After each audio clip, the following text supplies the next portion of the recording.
नमस्कार विद्यार्थी मित्रांनो, आज आपण स्टँडर्ड 5चा पायाभूत चाचणीचा म्हणजे संकलन मूल्यांकन चाचणीचा आपण हा पेपर बघणार आहोत, जे आत्ताच एक्झाम होऊन गेली आहे।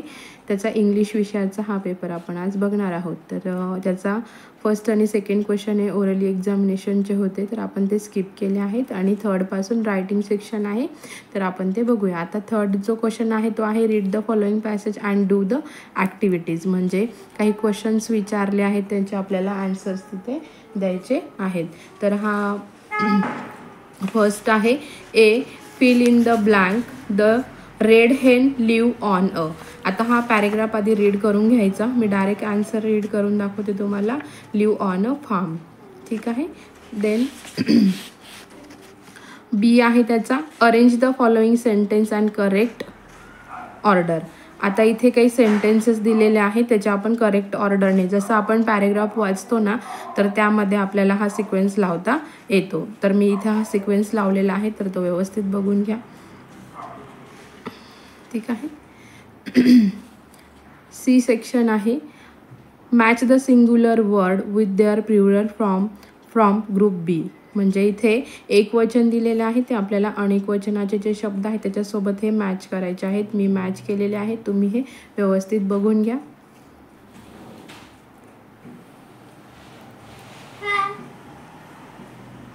क्वेश्चन नंबर 4 आहे number work, write number in word. आता इथे नंबर्स दिलेले आहे, आपण ते आपल्याला वर्डमध्ये राईट करायचे आहेत, ठीक आहे। फर्स्ट आहे 78, सेकंड आहे 100, थर्ड आहे 50।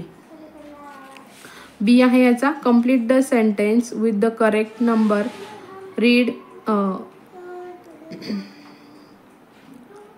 Right in word or digit. वर्डमध्ये किंवा डिजिटमध्ये तुम्हाला ते लिहायचे आहेत। आता इथे विचारले अ वीक हॅज, किती दिवसाचा आपला आठवडा असतो, तो 7 डेजचा असतो।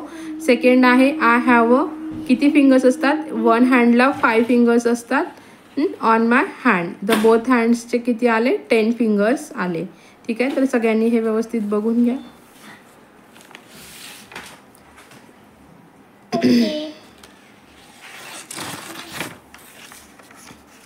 Question number 5 do as directed. त्याचा ए आहे write the situation and write and appropriate response.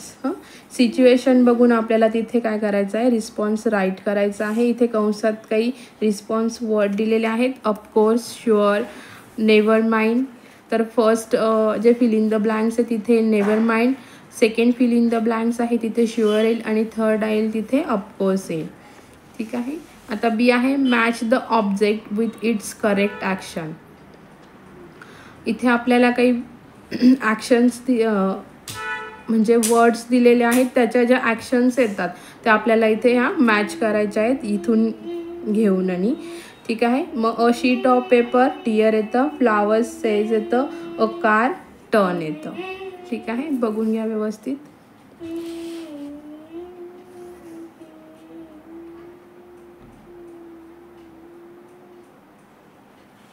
Question number 6 आहे फार्मिंग क्वेश्चन।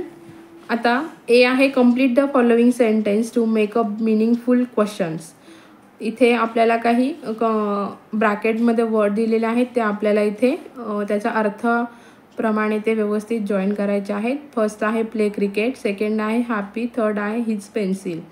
तर फर्स्ट येतं आर यू हॅपी, सेकंड येतं has he got his pencil, third येतं डू दे प्ले क्रिकेट। बघून घ्या।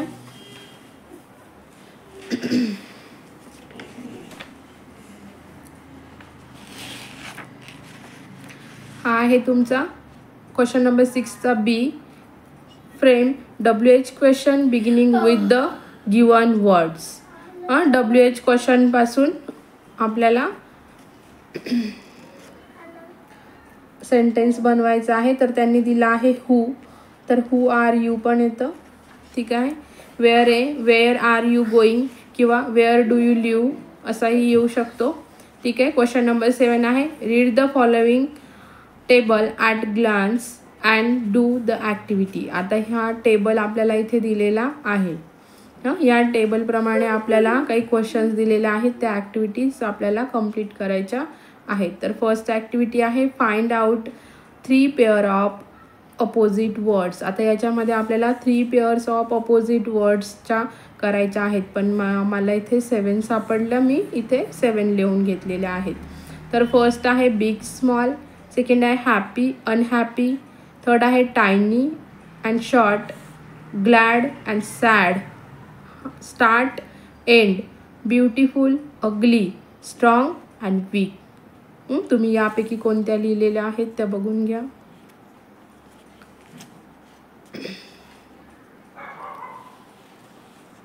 ह्याचा क्वेश्चन बी आहे find out 2 pairs of similar word. आता ह्याच टेबलमध्ये आपल्याला सिमिलर वर्ड म्हणजे समानार्थी शब्द आहेत ते लिहायचे आहेत. हे अपोजिट म्हणजे विरुद्धार्थी शब्द आहेत, हे सिमिलर वर्ड म्हणजे सिनॉनिम्स समानार्थी शब्द.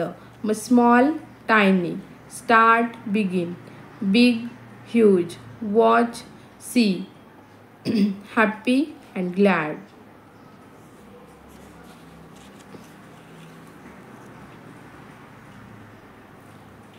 ठीक आहे. आता क्वेश्चन नंबर 8 आहे look at the picture and using the given clues describe it. आता इथे काही क्ल्यूज दिलेले आहेत, ते आपल्याला यूज करून डिस्क्रिप्शन द्यायचं आहे त्यांना. तर काय क्ल्यूज आहेत, birthday, cake, balloons, decoration, dinner, friend, grandpa, aunty etcetera. आता हे जे चित्र आहे हे कसलं आहे, बर्थडे पार्टीचं आहे. तर आपल्याला आता ह्या चित्रानुसार किंवा हे वर्ड्स यूज करून आणि ती जी ही चाललं आहे इथे ते आपल्याला डिस्क्राईब करायचं आहे. तर मी ते इथे लिहिलेलं आहे, बघून घ्या सर्वांनी.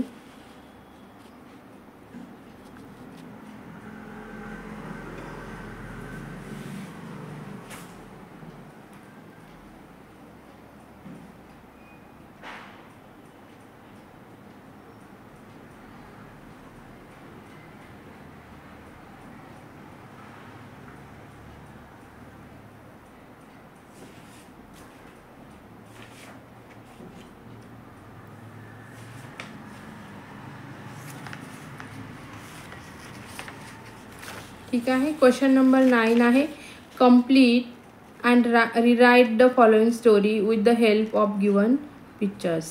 आता इथे एक स्टोरी दिलेली आहे आणि काही ठिकाणी चित्रांचा वापर केला गेलेला आहे. तर आपल्याला हे जे चित्र आहे तिथे आपल्याला शब्द वापरून ती स्टोरी काय करायची आहे, पूर्ण करायची आहे. ठीक आहे. तर मग मी ही खाली कंप्लीट केलेली आहे.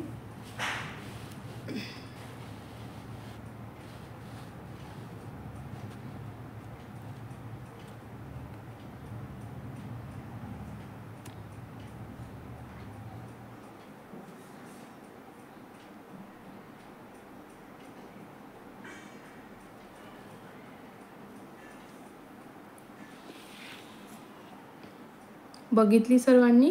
आता आपण क्वेश्चन नंबर 10 पाहणार आहोत. आहे आपला question number 10 complete the following letter with the help of clues. आता इथे काही क्ल्यूज दिले आहेत, activity, topic, competition and Amit. आता इथे एक लेटर आहे, आपल्याला ते शब्द इथे वापरायचे आहेत. तर लेटरची डेट आहे 13 October 2025. Dear Rahul, thank you for your letter and for telling me about the drawing competition you did in your school. Next week we have drawing activities in your class. Can you give me some tips for drawing competition? Can you suggest topic for the same? Please write again soon. Regard to your parents and love to your brother. Your Amit. ठीक आहे विद्यार्थी मित्रांनो, असेच आपले नवनवीन video बघण्यासाठी चॅनलला like करा, सबस्क्राईब करा आणि तुमच्या फ्रेंड्ससोबत हे व्हिडिओ शेअर करा. ठीक आहे. Show that the arc A B is congruent arc C D. ठीक आहे. मग आपण measurement arc A B is equals to measurement angle A O B equals to 45 degree येतो. ठीक आहे. इथे येईल measurement arc C D is equals to तो कोणत्या अँगलला जॉईंट आहे CODला, तो पण काय येईल 45 डिग्री आहे. ठीक आहे. मग इथे येईल measurement arc AB is equals to measurement arc CD. ठीक आहे. Measurement arc AB is equals to measurement arc CD हे काय येतील, कॉन्ग्रंट येतील. मग इथे येईल आर्क ऑफ सेम मेजर येईल. याचं reason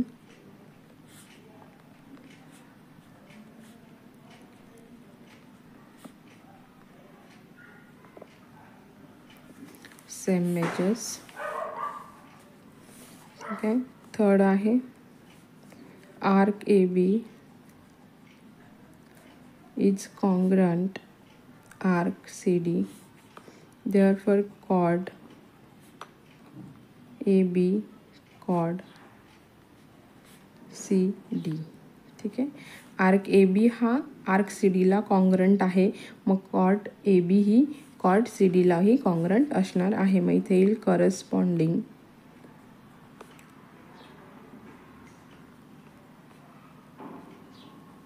chord of congruent arc congruent. ठीक आहे विद्यार्थी मित्रांनो, समजलं सर्वांना. स्टँडर्ड 8चा आपला पूर्ण सिलेबस हा कंप्लीट झालेला आहे. तुम्ही या मागचेही सर्व प्रॅक्टिस सेट आपल्या यूट्यूब चॅनलवरती बघू शकतात आणि तुमच्या मित्रांना शेअर देखील करू शकतात. ठीक आहे. सगळ्यांनी चॅनलला आता इथून पुढे येणारे जे व्हिडिओज आहे त्याचं नोटिफिकेशन मिळवण्यासाठी चॅनलला सबस्क्राईब करा, लाईक करा आणि तुमच्या फ्रेंड्ससोबत शेअर करा. थँक्यू.